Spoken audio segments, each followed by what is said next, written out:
2 hours from El Paso, and we hit snow.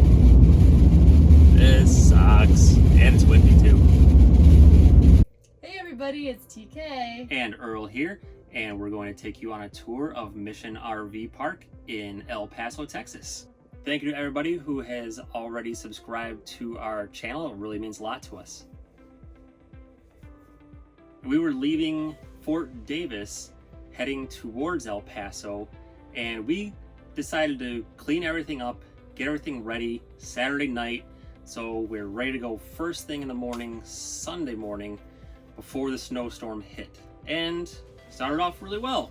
We got ahead of the snowstorm, but 30 to 40 minutes in, you can see that we just hit a wall of gray and whiteout conditions, and it was very, very stressful trying to drive the big rig and trying to make sure the winds aren't blowing me all over the place. It was very nerve-wracking, and we actually had to stop in Van Horn for 3 or 4 hours to let the snow die down, let the highways get clear before we made our way to El Paso. It was quite an adventure, and we ended up dealing with frozen pipes, and I think we found the very last space heater in all of El Paso, hidden behind the dehumidifiers. So that was like the very last one in all of El Paso, and we were lucky to get it. So we were able to stay warm that night because it got to 32 degrees in the RV while we were stopped in Van Horn and as we were setting up, but it got down to 16 degrees in El Paso, Texas.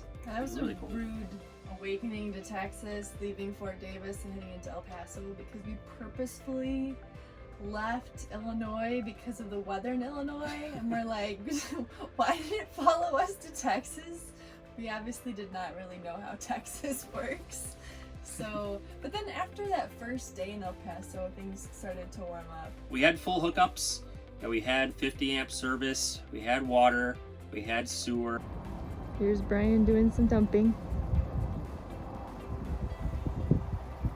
Doing the dirty duty. Woohoo, sewage! It was a nice park. We had one of my favorite dog runs. It was actually a set of two next to each other, so if there was a dog in one side, our dogs are pretty barky and don't get along with other dogs, so we put our dogs on the other side. Really simple park. Yeah, it was kind of like a parking lot with dirt. Right off the highway, there was a truck station next to us with all the storage containers. They had propane on site if you needed to refill your propane. And there was also a pool and a spa, which we didn't use, again, because of COVID. And it was cold. We didn't use that. They did have laundry on site, but I think we had just done laundry in Fort Davis, so we were good to go. There are tennis courts out there, but of course, we're not using any of that stuff. Not in that weather. Price was right too. It was a very inexpensive park. That really helped out. And we actually found a nice hiking place, not super close by, but it was, like half hour, 40 minutes away? Yeah, it wasn't too bad of a drive. It was the state park. I think it's Franklin Mountains State Park. We weren't actually, I think we were kind of in the state park, but more just outside the state park. And there were some really cool paths. We actually went to the path that has the B-2 bomber. B-36. See, I knew I should have introduced that park. Can you talk a little bit about that? There was there was a snowstorm, back, I don't know what year it was. They had the same problem as us. Yeah. Like, was it Yeah, 40s so- or something? So this B-36 bomber is coming in to make a landing in El Paso, and they didn't have very good visibility, so they ended up crashing into the mountain. And there's a lot of wreckage that's still up there. So we found that online and decided to go hike and find it, and that was quite a climb. We were up really, really high. That was a nice surprise with El Paso. I wasn't expecting to find some good hiking, and that was some of our more intense rock scrambling that we've done. We decided to take a route up to that B-36 that was like kind of straight up, with us actually like crawling up rock, and we almost got lost a couple times. Yeah. We kept our heads. He figured out a way to get back. I almost took the wrong route back. Yeah, it was very difficult climbing up there. and we had to stop a few times because we were getting out of breath. Oh yeah, that's right. Yeah, I was getting winded. I was like, I'm okay, but I can't go any further right now. I need to take a rest. I haven't, I was a little bit out of shape, but it was really more of just the altitude. Yeah, the elevation and the low oxygen up there. And also, on the way back down with my heavy-duty hiking shoes and just putting downward pressure on my feet, that's how I messed up my big toe. All in all, we really enjoyed our trip, and this was a good park to stop.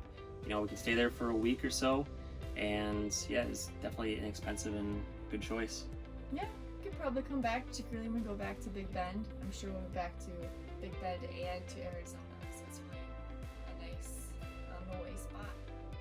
Really weird too that it changes time zones just in that one spot. That was a little confusing. Mountain time, right in that teeny tiny part of Texas. Thank you for watching. I hope you enjoyed our tour of Mission RV Park and our adventures getting there and what we did while we were in El Paso. If you want to see more of our reviews of RV parks, please subscribe to our channel, leave a like on our video, and if you've been to El Paso and have any suggestions for when we eventually come back to the area, please leave us a comment in the comment section below. Thank you all very much and have a great day. Hey everybody, it's TK. And Earl here, and we're going to take you on a tour of Mission RV Park in El Paso, Texas. El Paso, Texas. All right, take 2. And everything went fine except what you saw at the beginning of the video with the snowstorm. So we left